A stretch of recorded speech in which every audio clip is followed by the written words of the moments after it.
Hello बच्चा लोग। तो मैं आपकी दोस्त आपकी टीचर जपनीत वापस आ चुकी हूँ और आज है हमारा दूसरा दिन। आप सभी का फिर से स्वागत करती हूँ अपने चैनल जपनीत की व्याकरण शाला में। आज हम पढ़ने वाले हैं कारक।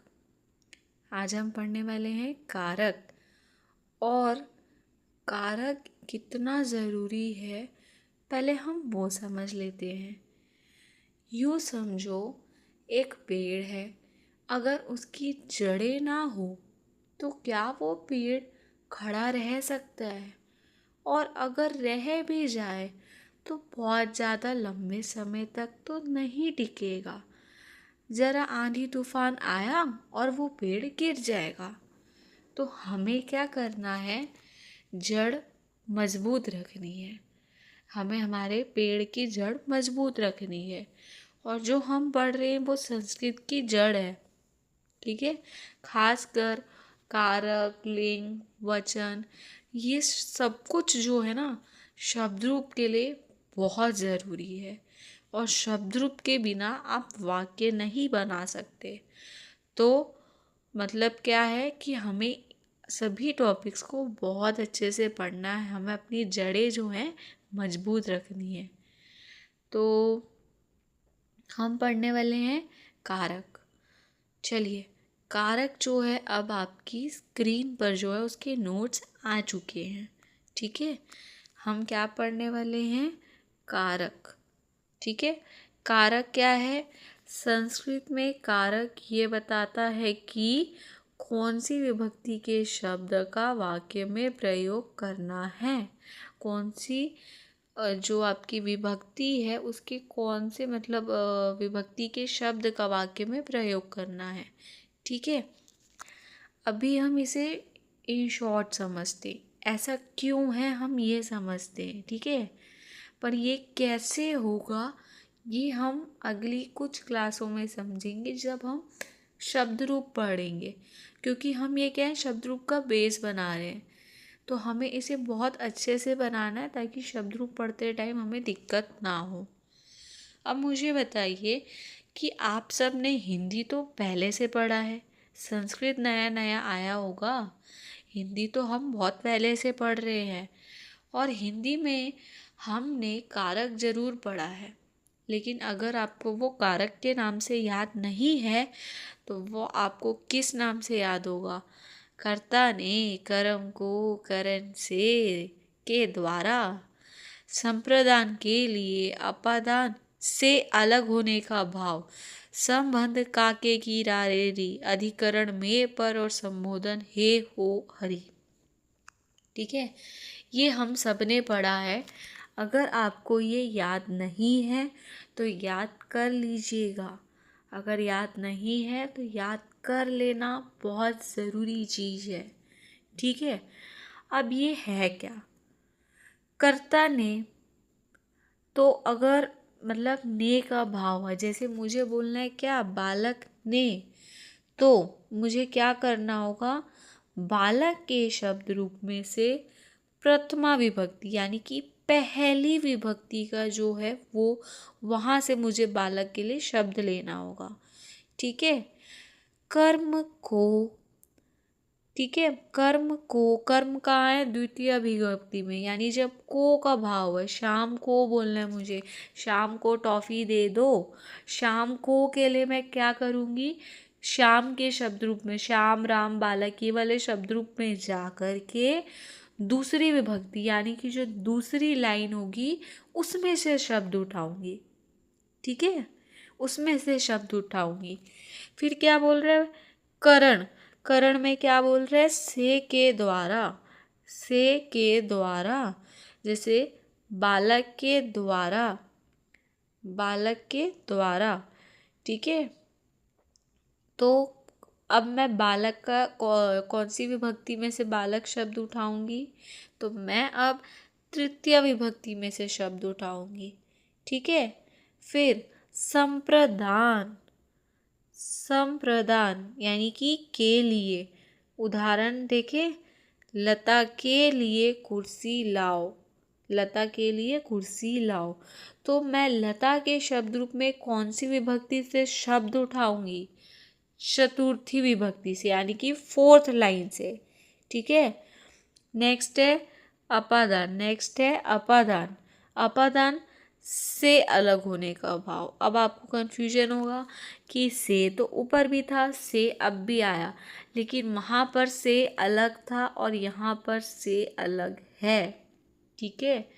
जैसे कि अगर मैं बोलूँ बालक से बात करो, तो ये कौन सा है? ये करण कारक है।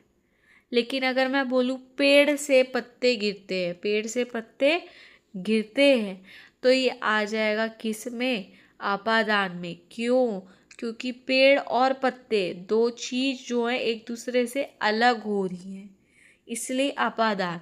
अपादान कहाँ पर है? 5वें नंबर पर है, तो पंचमी विभक्ति। ठीक है।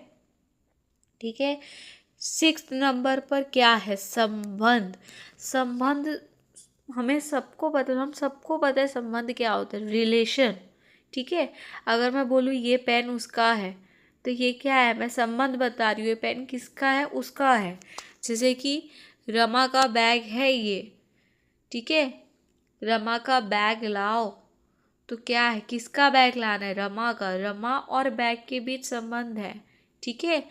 तो जब संबंध हो, संबंध कारक, तो आपको क्या करना होगा? 6th लाइन यानी कि षष्ठी विभक्ति का जो शब्द है वो उठाना होगा। ठीक है। अब 2 बचे हमारे। कितने कारक बचे भाई?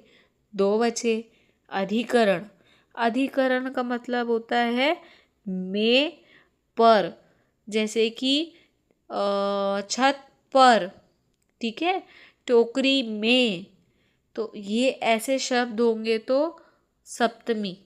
जैसे कि उदाहरण के लिए बालक पर पानी गिर गया। ठीक है। बालक पर मुझसे पानी गिर गया, मतलब कि मेरे हाथों से या मेरे हाथ से ग्लास छूट के जो है बच्चे पर पानी गिर गया। तो बालक पर ऐसा मुझे लिखना है, तो मैं कौन सी विभक्ति पर जाऊंगी? सप्तमी विभक्ति पर। कौन सी विभक्ति का शब्द उठाऊंगी? सप्तमी विभक्ति का शब्द उठाऊंगी। ठीक है। फिर संबोधन। अब यहाँ तो अष्टमी, अष्टी कुछ ऐसा आना चाहिए था, क्योंकि प्रथमा, द्वितीय, तृतीय, चतुर्थी, पंचमी, षष्ठी और सप्तमी ये सब तो काउंटिंग है। तो नहीं, हम ऐसा सोचते हैं ये 8th लाइन जरूर है, लेकिन यहाँ पर अष्टी या अष्टमी नहीं आएगा, संबोधन ही आएगा।